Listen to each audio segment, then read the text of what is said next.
Mbukeli sesilishaya saliphephetha ke ihora lokuqala zikhalile ke ngoba phakathi kwezinto ebesiyiphethe amaphephandaba sayikhininda isigaxa after sigaxa.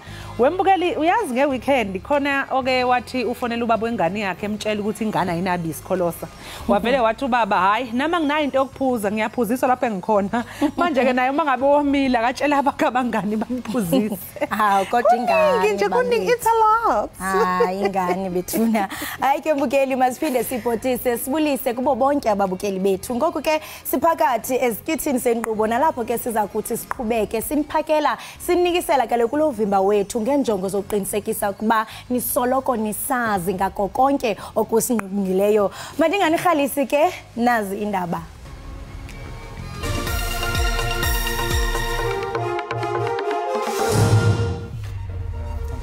Ekhaya owafunyanwe netyala lokudlwengula umntwana ngenyanga kaTshazimpuzi uza kugwetyelwa kwinkundla ephakamileyo eRhawutini namhlanje.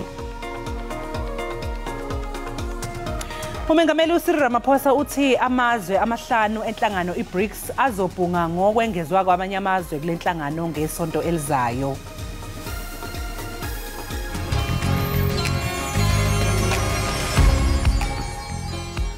This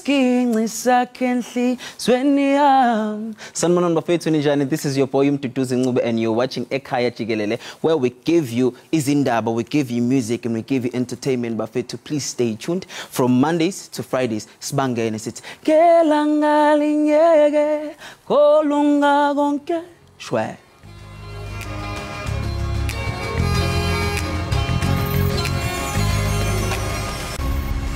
Ekhaya wafunyanwe netyala lokudlwengula umntwana ngenyanga kaTshazimpuzi uza kugwetyelwa kwinkundla ephakamileyo eRhawutini namhlanje. Ekhaya waye kufunyaniswa enetyala lokuba nemifanekiso yamanyala yabantwana wabekwa ityala kunye nowayesakuba nguJaji Paul Kennedy owasweleka ngokuzibulala emva kokubanjwa kwakhe.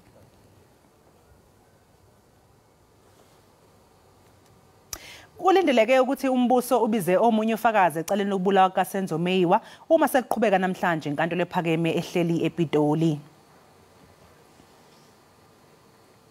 Ngesonto ledlule kwabizwa ongoti ababili abacwaninga imininingwane egcinwe komakhalekhukhwini kanti ke bahlana abalisa ababhekene necala lokubulala uMeyiwa obe unozinti webafana.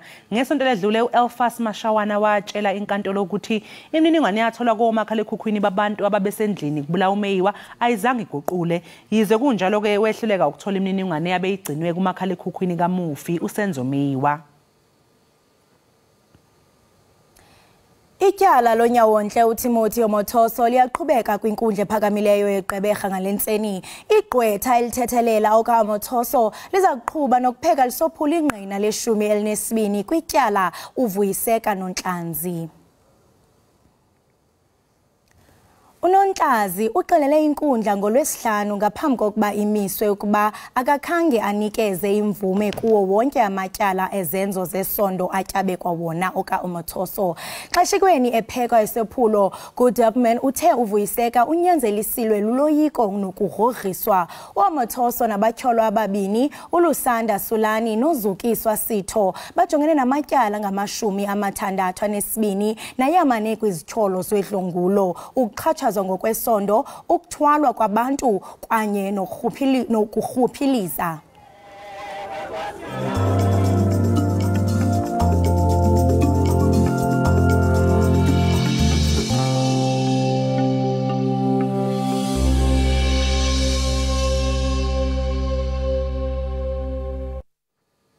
Umengameli wezwe uCyril Ramaphosa uthi abaholi bamazwe amahlanu enhlanganweni iBRICS bazobhunga kabanzi ngokwengezwa kwamanye amalungu kule nhlangano. Lokho kuzokwenziwa engqungqutheleni yalamazwe ezobe ihleli eGoli ngesonto elizayo. Maningi embukeli amazwe asekhombise ukuthi afisa ukuba ingxenye yamazwe eBRICS ngenhloso yokuhlomula ebudlalwaneni bezomnotho phakathi kwalamazwe. This formation it represents 31.5% of global GDP. So it's slightly larger now even than the G7. So that's the size of market that we potentially could participate in. So I think that's the first important thing. The second thing is, how do we unlock those opportunities so that you reduce the risk of debt trap and you reduce what is a pedestrian at best economic growth at the moment, and many distressed economies around the world. I think the key here is we need to return back to multilateralism. And as a council, we're agnostic as to where the trade and investment comes from.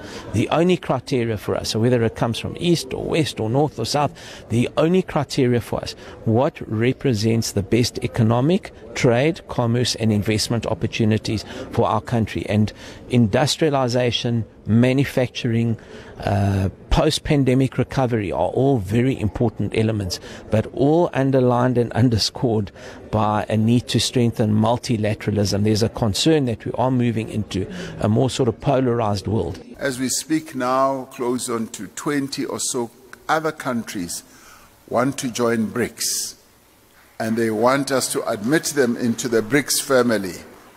So at this summit, we are also going to be discussing the prospect of whether BRICS grows beyond the 5 countries or not, and many countries, some 20 or so, are lining up, standing at the door, and saying we see that BRICS as an important forum that focuses on development, focuses on progress.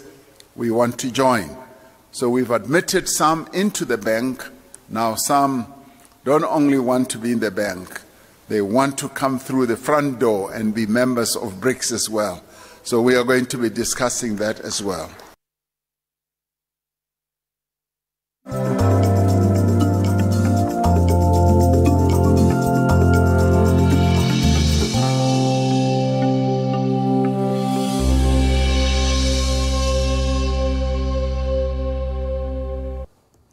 Iziko elijongene nokusombulula ingxaki ezijongene nabantwana iChildline lithi likhalabile inhlupheko equba ulutsha kweli okukuza emva kwezehlo ezimbini ezahlukeneyo zokuzibulala kwabafundi kwiphondo laseGauteng. Lana kusekhaya likaLungile Matlorha obefunda ibanga lesishagalolunye eGethiathiye eHammanskraal. Wazibulala ngesonto eledlule watholwa umama wakhe kanye nosisi wakhe omncane esethule. Ubengakaze asho ukuthi kukhona ukumphatha kabi futhi ubengumuntu okhalayo uma engaphathekile kahle. Sisadidekile ngokwenzekile. Abe-Childline eGauteng bathi bakhathazekile kakhulu ngesimo sengqondo sezingane ezisakhula ezibhekene naso. The adult generation of this country to hold very strongly onto our African values that every child is my child, and to engage with young people who are in trouble in a kind, compassionate, caring manner, and to desist from the high levels of violence that are becoming an absolute pandemic in our country. Children learn from what they see adults doing. Kwesinye isigameko esifanayo umfundi webanga leshumi esikoleni eSoshanguve watholakala ezilengisile. The emotional well-being of learners is a shared responsibility that requires immediate attention from all of us. As we mourn the loss of young lives, there is a growing determination to prevent future tragedies and to foster a culture of support, compassion and understanding within the educational community. Umnyango odlulisile amazwi enduduzo emndenini eshonelwe ezikoleni zabafundi kanye nasemphakathini. Umnyango wezenhlalakahle esifundazweni Eastern Cape unxuse abantu abadla imbuya ngothu ukuthi bafuna usizo kuhulumeni. Lokhu kuvele enkonzweni yomngcwabo kaBongeka Buso kanye namadodakazi akhe amathathu. uBuso usolwa ngokubulala amadodakazi akhe ngaphambi kokuthi ayibulale naye ngesonto ledlule eGcuwa. Usizi belubhalwe kusapho nezihlobo. Wanathi orabile noratile bebekwa kwikhaya lokugqibela kunye nomama wabo. Esisehlo sishiye usapho lusothukile. Usapho lukwamemelela kuphando olunzulu ngokuthe kwehla kwelikhaya. Sibhlungu kakhulu silusapho. Ngokwalomzuzu njengoba ibiqalile lento kule veki pheleyo yasiphatha kakubi okokoko. Lukhona utshintsho olwenzekayo njengoba kuye kuqhubeka sinabantu abaphakathi kwethu besincedisa. Nangona nje kungekacaci ukuba lo mzali ngokwenene ubulele abantwana bakhe phambi kokuba athathe obakhe ubomi. Kumemelela kwabo bazibona benoxinzelelo bafune uncedo kurhulumente. Noba singathi urhulumente uyabanika abantwana igrant akho 480 notyisa umntana uqala nge-1st yotsho nge-30th yenyanga iphela apha esithubeni ibenzeke ngoku abantu ufika ikhadi lingekho kuye likwindawo yokubolekisa imali xa ke ngoku ityala liliqhina aqonda uba mandisike ndizisusa. Ubone ke ngokuba hayi it's not about i-uniform ezikolweni ziyaphuma kubantwana abanezidingo. Ubone ukuthi hayi is more than le sithola yona. I think ikhona ingxaki ye-mental health that as government that we must take care of. Umasipala wasemnquma uncedisile kumsebenzi wokufihlwa kwalamalungu osapho olunye. Uluntu luyabongozwa lusebenzisane xa lubona kukho abo batsala nzima. Ndingulwandile Mbulali, eGcuwa.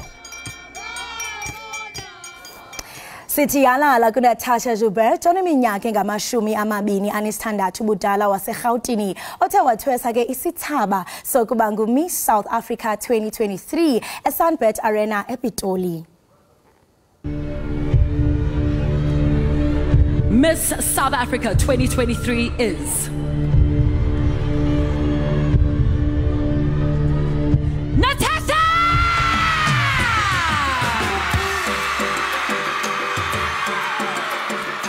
Untshu Natasha onobuhle basixhenxe bebekhuphisana ngesithaba esibizwa ngokuba yiMoana the Tree of Life. uBrian Govender oneminyaka 26 ubudala waseRhawutini uthweswe isithaba sendawo sesibini kunye noNande Mabala oneminyaka 25 ubudala waseNtshona Koloni ophume kwindawo yesithathu. Bukeli ke ibikokuqala nqa ukuba amabhinqa noomama abatshatileyo bangenelele olukhuphiswano lubalaseleyo. Ake mbukeli wami nami ngathi next year ngizawungenelela uMiss SA 2024 andazi. Right masithi qho evenkileni iqiniseka ugqoshi siyabuya emva kwale ntengiso.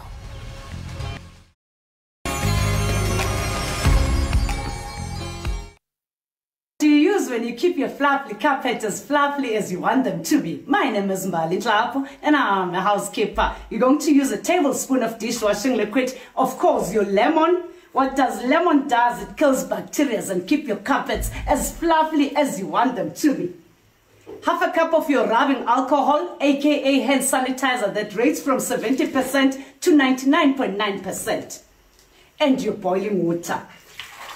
Oh, nice, amazing. It smells so nice already. It smells rubbing alcohol because rubbing alcohol is a cleaner and it kills bacteria. You've got your cleaning cloth and a pot lid. You dip it to your mixture and you start to get your carpet as fluffy as you want them to be. How nice is this? Amazing. How nice, how pretty is this? The point is for you to get your carpet. Amazing indeed, Mbukeli Ekhaya Jikelele. Well, umseki kunye nomlawuli we-Sisters at Work, uMbali Nhlapho, inkampani yokucoca enikezela ngeenkonzo zokucoca. Uthi ke uthanda umsebenzi owoyikwa ngabantu abaninzi. Phambi kokuba avule inkampani yakhe, uNhlapho ke wayisandula ukuphelelwa ngumsebenzi kwivenkile yefenitshala. Ukanti ngoku ke sele esaziwa kwiinkundla zokuxhumana uTikTok ngokwenza iivideos apho ebonisa abantu indlela zokucoca izinto ezahlukeneyo. Sikunye naye ke phaku Zoom. Masikubulise Zandi Nhlapho sikwamkele enkqubeni. Sanibonani ngiyabonga kakhulu uMbali Nhlapho. Uxolo enye into ndizama ukrem ukuthi hi my name is Mbali Nhlapho and I'm a housekeeper. Kuluvuyo enkosi kuluvuyo kakhulu ukuthi si Ekhaya Jikelele into kubana sibe nodliwano ndlebe nawe ngaphambi njengokuba singene nzulu kwinkampani yakho ne-content oyenzayo pha ku TikTok khawusele thuphe nje ukuba ngubani uMbali. Thank you so much. igama lami uMbali Nhlaphu, and I'm a housekeeper. I am a wife, a mother of 2 boys. I am a child to the Hlophe family. I was born a Soweto at Diepkloof, and I am now a housekeeper, a CEO, a house cleaner. This is who I am. I am a housekeeper. Wow. Kwaye siye safumanisa into yokuba umsebenzi uye wayeka umsebenzi kwenye yevenkile zefurniture apho ubucoca khona izindlu. Khasibalisela into yokubana uye wangena njani kulento into. Okay. So after ngiyekela umsebenzi, a few months, my sister-in-law was going on maternity leave actually. So magaya ku maternity leave made an arrangement, one yama housekeepers or nannies. So the nanny did not pitch on a Sunday and she's supposed to go back to work tomorrow morning. That is Monday. I can't find a nanny. Please help me now, as in like today, and it's a Sunday already. Then I phone everyone, church members, friends, and. So I got a lady that is still working for her even today. All right. After 2 weeks of me finding the lady for my sister-in-law, my phone started to be so busy. Mbali, please look for a helper for me. Mbali, please come and clean for me. Mbali, please assist me with the laundry. And I said, oh, okay. So now I am this mahlanganisa girl. Then that is where Sisters at Work started. So njengokuba waye waphelelwa ngumsebenzi kwenye yevenkile zefurniture yokucoca ubusoyenza kuyo, ingaba kwenzeka ntoni uba umsebenzi wakho aphele? Khawusixelele nje bansi ngalonto. Uphele umsebenzi ngoba beku retrench company. And the furniture shops were closing down ngaleso sikhathi leso, so umsebenzi waphela, and I said, okay, so uphelile manje umsebenzi, what do I do? Then that is where we started. But otherwise it was because we were retrenched. And singatsho mhlambi into yokubana i-housekeeping ngumsebenzi engathi into yokubana ujongelwa ngaphansi, abanye bathi hayi angeke uthi ube yi-CEO uwenze ube impumelelo njengawe, kodwa wena uthathe uthando lwakho lokuba ucoce wakwenza inkampani yempumelelo. Chaza nje ngokufutshane nje uba ishishini lakho lokucoca lithini kanye i-Sisters at Work. Sisters at Work kahle i-cleaning company. A cleaner, a trainer, hotel staff. For instance, as telling Sisters at Work. Sisters at Work, a cleaner on a day-to-day basis. Your homes, your offices, every day. Sisters at Work, it is where it employs sisters and brothers. Hence, we've got Sisters at Work and Brothers at Work. We then employ sisters and brothers so that they take care of your home. When now you take care of your work, let us take care of our work. Now, Umbali personally, Umbali Nhlaphu is training housekeepers that wanting to become better housekeepers, or that wanting to work at hotels, to work at the cleaning companies, because loving what you do, you understand it and do it better. And before, we used to take our housekeepers down because of whatever that was happening in the past. Now, you become a housekeeper by choice. Not because you are desperate. No. Because you love and you want to be a housekeeper. Wow, and then you went the extra mile. Zange mhlambe uthi no, ndizoba yi-housekeeper for myself. Kodwa olulwazi noluthando ndinalo. Ndiyafuna into bangaba mhlambe ndiluthelele nakwabanye abantu. Ndifuna ke ngoku singene kwi-video zakho zaku TikTok. Unabalandeli abangamawaka. Ndiyarhalela nje ukuyazi ukuba xa wawuqala ukusebenzisa eliqonga lika TikTok intoni ubufuna uyizuza. Kuba ndise xa ndijonga i-comments ngoku hayibo ngulo uyabuza into okubana ndiyiklina njani. Isinki yami iblockile ndifuna ukucoca oku ndifuna ukuba njani i-bleach stain sentsho abantu bafuna ukwazi senditsho ulithemba lamakhaya amaninzi yintoni ubuqonda baxa ungena kweliqonga ufuna ukuyizuza? You know, when I mangena ku TikTok, it wasn't my idea, it was actually my son's idea. Uthe njengoba uyabona ukuthi ngihlanganisa ama-DIYs, ngenza amateki ngalawo, ngenza ama-sneakers ngalawo. Athi mama waye ungathatha ama-video ufake ku-TikTok. Ngithi no, but phela i-TikTok yenu for ukujiva kwenu. Athi no mama, I download i-TikTok. That is where i-TikTok started it. And now the way it has grown and the way it is helping so many households, I am actually so happy and so thankful. Wow. And then I'm thinking into yokubana ngeneni iqonga lika TikTok nabalandeli bakunikeze olathando. Kwaye nangendlela nawe ozipresenta ngayo uyenza mani into yokucleana ingabi ngathi yinto nje kodwa it's like ithande lento yenzayo noba uyacleana, serve it with excellence.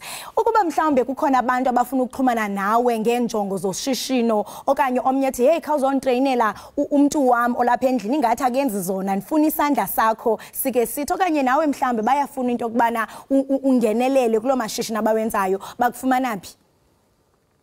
Bazongifumana ku info email address yethu ithi info@sisteratwork.co.za info@sisteratwork.co.za ama number it's 079 305 6951 079 305 6951 and please they must buy themselves a cleaning book. There is a cleaning book that is available with 105 of your DIYs and 50 of your home hacks. The more you know, the better you save money, the better you save time. And all our social medias is info@sisteratwork.co.za Mbalintlapho all around the housekeeper. Wow. And bensaza ungena kanye kulondo yencwadi because ngithe xa ngiphenyuza pha ku TikTok nabhaqa comment ethi sisimbali ndicela incwadi ndaqonda ba hayibo ukwabhala nencwadi xa ndithi ndiyajonga kulapho ufunxisa ulwazi malunga nendlela zococeko. Asikwazi into kubana sikuyekele ungadlulisi amazwi kubabukeli bethu mhlawumbe uba ngaba mhlawumbe uyaqala ukubona kakulandeli ku TikTok ungathi mhlawumbe what is the must have umuntu olinina okanye ongubhuti endlini yakhe uqinisekisa into kubana ucocekile noba nje ungasipha nje ihacks ezintathu? Ihacks ezintathu ndiyabulela kakhulu. A must have when you're keeping your home smelling great and fresh at all times. Of course, you've got to have vinegar. Why do you have got to have vinegar? Because vinegar is a deodorizer, it descales and it kills bacteria. So that is a must have. Of course, having yourself essential oil. Any of your choice, any essential of your choice will keep your home smelling amazing. Now, open your windows at all times. That on its own, it's just a bonus of giving your home a nice, great, fresh smelling home. I can go on. I can take the whole day. I can go on and go on. That is what I can say just currently. Amafestile mawavuleke kungena umoya. Sisimbali enkosi kakhulu ngexesha lakho. You're not only a housekeeper but you are a gem. Siyazidla ngawe si Ekhaya Jikelele. Thank you mama. Ngibulela mina ndiyabulela kakhulu. Right ubukeli wami lo ke mbukeli besetha naye nguye uMbali Nhlapho owazuza ke indumasi kumakhasi wezonxibelelwano pha ku TikTok ngevideo zakhe ezifundisa abantu indlela ezahlukeneyo zokucoca. Qiniseka ke into yokuba uyamlandela kumakhasi nawe xa ufuna into yokubana ufumane i-tips and hacks kanti ngoku urhabula ufince kuqikelelo lwemozulu.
Namhlanje sikwamukele embukeli Ekhaya Jikelele. Sibonge kakhulu ukuthi usahlanganyele kanye nathi lapha ekhaya.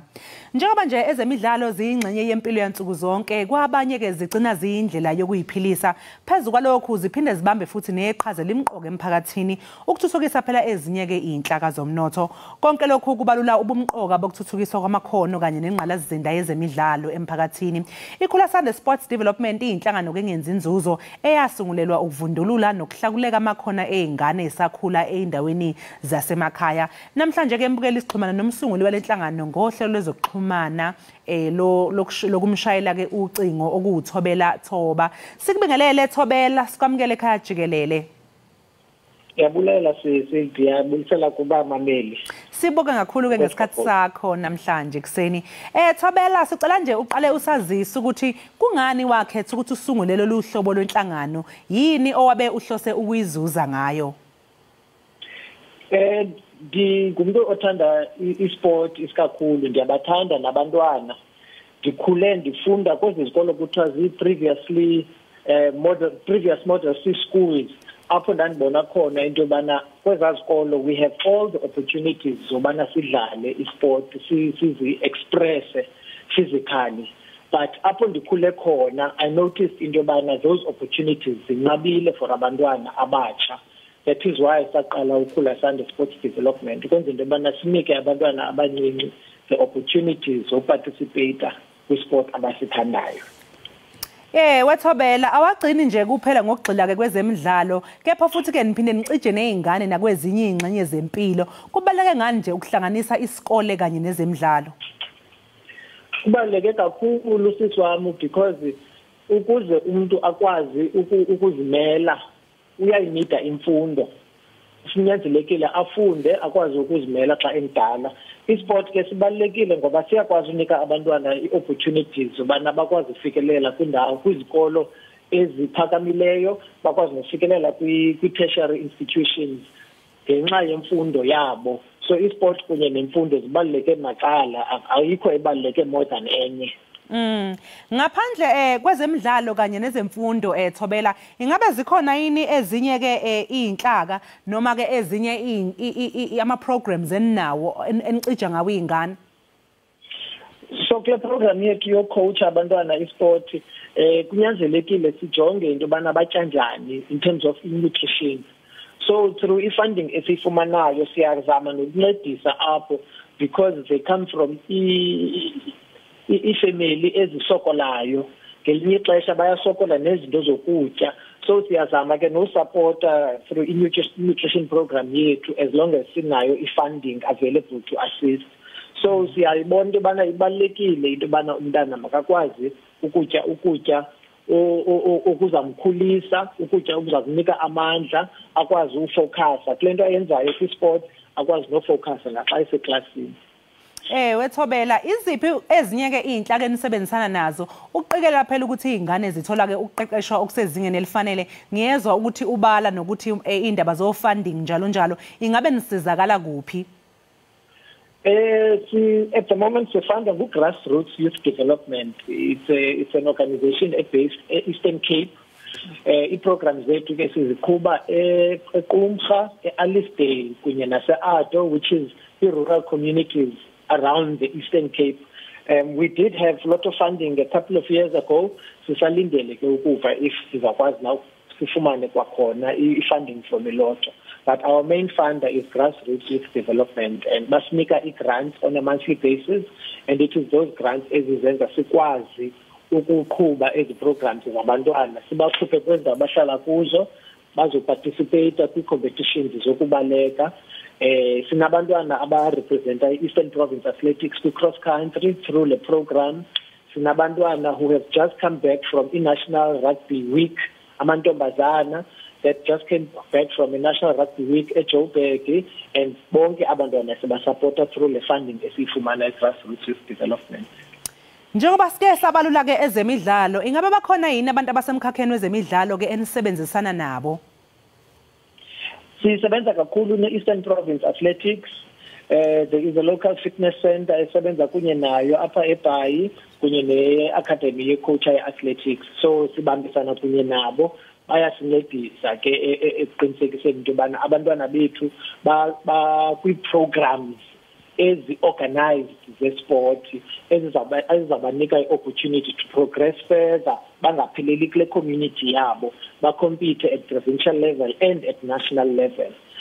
We've got 3 national champions, 2 national champions, kwi-1,500 meters, kwi-track and field, now kwi-half marathon, late that's one SA half marathon championship ngo-May. So through Eastern Province Athletics and other stakeholders, we are able to give abantwana the opportunities to participate outside of i-communities zabo, bakwazi nokuya kwezinye i-provinces. Thobela ngiyakuzwa ubala provincial nani engabe ke bakhona yini ungitshela ukuthi ngobani laba badlali senibakhiqizile ke absebekulawo mazinga kwadwa wabala. Sinomfana apha ongu-Aphelele September, he is the current national record holder in 1,500 meters with boys under 19 Elsen. No Indiphile Kosana, who is the current SA half marathon champion in the junior category. So ngabo bobabini ke abantwana abagqamileyo at the moment for iKhulasande, but bakhona ke nabanye abangaphansi kwabo abarepresenta i-Eastern Province Athletics, i-cross country naku-track and field events. Uzazi zajabulisa ke lezo ndaba. Sibonga kakhulu ke Thobela ngesikhathi sakho. Siphinde sinifisele njengenhlangano inqubekela phambili nezindlela zenu ikhanye niqhubeke nenze konke ke lokho okuhle. Siyabulela sisenkosi kakhulu for the opportunity. Siyabulela. Umbukelelo bekuthobela Thoba ongumsunguli wenhlangano ke iKhulasande Sport Development. Njengamanje ke sinje qhu 8 sizobuya emva komzuzu.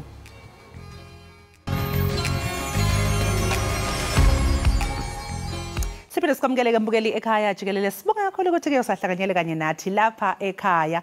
Namhlanje ke sivakashelwe nguHlobisile wakwaMahlangu. Yena ke ungumqondisi kweyithinta imidlalo yeshashalazi. Mningi kakhulu ke imisebenzi yenziwa uHlobisile kanti kuma nje umatasatasa lapha eVets uzosichazela ke kabanzi ngalokho. Asikubingelele Hlobi. Akwande sesinjani. Awasivukile singezwe ngakini. Siyaphila nathi sijabule kakhulu ukuthi uze uzosivakashela namhlanje lapha estudio. Awusemhle sana. Ngiyathokoza. The colors. Ngifana nawe. Uyabona ukuthi zihambisana nalabo abakhala zethu la. Yeah, ngithe uqala ngathi hayi man. Awusihlanganise. Okay ke Hlobi awusixoxele nje ukuthi wena uthanda itheater, imidlalo yeshashalazi. Kungani uthanda yona kakhulu mangabe kuqhathaniswane kamabona kude?